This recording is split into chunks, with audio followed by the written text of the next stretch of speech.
Merci beaucoup pour votre témoignage et votre travail. Je rebondis tout de suite sur ce que vous venez de dire. Est-ce que lorsqu'il y a changement de nom en ce moment, et lorsqu'il y a changement de sexe en ce moment, et lorsqu'il y aura avec le nouveau règlement, est-ce qu'il reste une trace de l'identité antérieure qui est disponible pour justement la recherche d'antécédents criminels ou d'identification? Oui, on garde l'identité antérieure au registre de l'État civil. Okay. Le nouveau nom est appliqué sur le nouvel acte de naissance. L'ancien certificat de naissance doit être retourné à l'État civil, puis on délivre un nouveau avec le nouveau nom, la nouvelle mention du sexe. Ensuite de ça, avec la déclaration unique qu'on a mis en place, il y a 5 ministères et organismes qui sont informés du changement, mais pour tous les autres, il n'y a pas de mise à jour des bases systématiques. C'est le citoyen qui doit faire ces démarches. Et puis, oui, à l'État civil, les données sont encore disponibles, mais là, il faut qu'il y ait des consultations. Et il n'y a pas nécessairement de lien électronique entre, par exemple, les antécédents criminels et les registres de l'État civil. OK. Alors, si la Sûreté du Québec fait une vérification sur Jeanne Beaudoin et que, en fait, il recherche quelqu'un qui a un antécédent sous le nom de Jean Beaudoin, comment il procède avec l'État civil pour le vérifier? Selon notre compréhension, et là, je ne suis pas un spécialiste des bases de données des corps policiers, mais eux autres, si la mention du sexe est différente, ne sont pas capables de voir l'ancienne identité. Par contre, ils peuvent demander ce qu'on appelle une attestation à l'État civil pour vérifier l'identité avant, l'identité après, s'ils ont un intérêt ou un motif sérieux pour le demander. Donc, ça ne se fait pas systématiquement, mais ça peut se faire, oui, pour répondre à votre question. Donc, en ce moment, dans l'état actuel du croisement des fichiers, si la SQ n'a pas de raison de croire qu'il cherche quelqu'un qui a changé de genre ou de nom, il ne demandera pas l'attestation et il ne le saura pas. Et est-il imaginable de faire en sorte que cette information-là soit... Est-ce qu'il y a un problème d'anonymat des informations, de protection des données personnelles là-dedans, ou est-ce qu'un mécanisme pourrait être créé pour que dans la banque de données de la Sûreté du Québec, ils puissent voir que, ben voici, cette personne-là a eu 2 noms différents au cours de sa vie? Oui.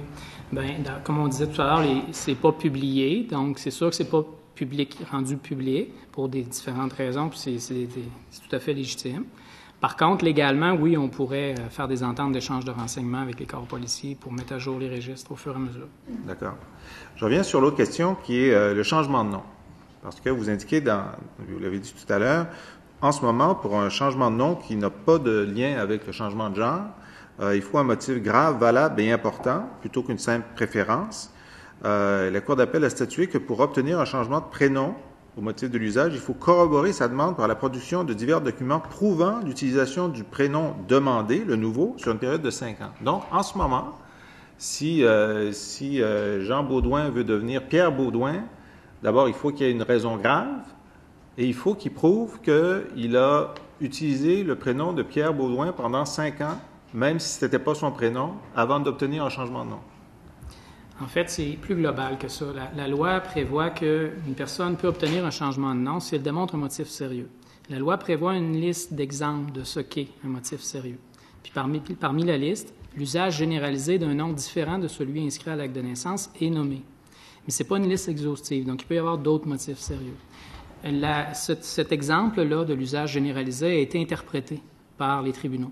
Puis, c'est cette cause-là que je vous citais tout à l'heure. Dans ce cas-là spécifique, ils ont dit que c'était 5 ans. Mais ce n'est pas dans tous les cas qu'il faut attendre 5 ans s'il y a d'autres motifs sérieux. Par exemple, dans la situation des personnes trans, quand je vous disais tout à l'heure qu'on a balisé un processus qui permet d'avoir des changements de prénom plus rapidement, c'est en application de cet article-là de la loi qui nous permet, pour un motif sérieux, de changer le prénom. Sauf que dans ce cas-là, la personne doit démontrer qu'elle a entrepris un processus. Pour l'instant, là, les règles, c'est qu'elle doit démontrer qu'elle a entrepris un processus de réassignation sexuelle, donc de montrer une corroboration avec une preuve d'hormonothérapie puis un rapport psychologique.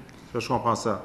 Maintenant, un motif sérieux, ça peut être que, alors Jean Beaudoin, ça allait bien dans sa vie jusqu'à ce que le nouveau chef des L s'appelle Jean Beaudoin.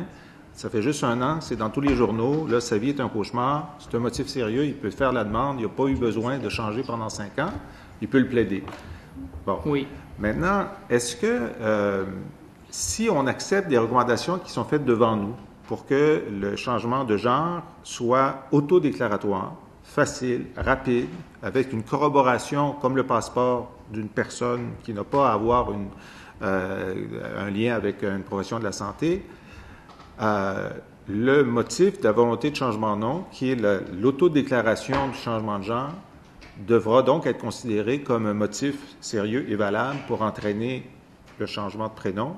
Et si on le décide par règlement, ben, ce sera ipso facto considéré comme un motif valable. Ma sous-question à ça, c'est est-ce qu'il sera donc plus facile de changer de nom si on change de genre de façon autodéclaratoire que si on veut changer de nom pour une autre raison? Oui. Parce que si c'est l'autodétermination qui est retenue, le changement de prénom est un automatisme au changement de mention de sexe. On n'a aucune discrétion à l'État civil pour évaluer si c'est sérieux ou pas. C'est pas les mêmes règles juridiques. Ouais. Donc, effectivement, on pourrait se retrouver dans une situation où quelqu'un doit plaider 5 ans d'usage pour changer son prénom, alors que quelqu'un qui change de mention de sexe peut changer de prénom en même temps, en autodéterminant son changement de sexe. C'est vrai. Je vois. Merci.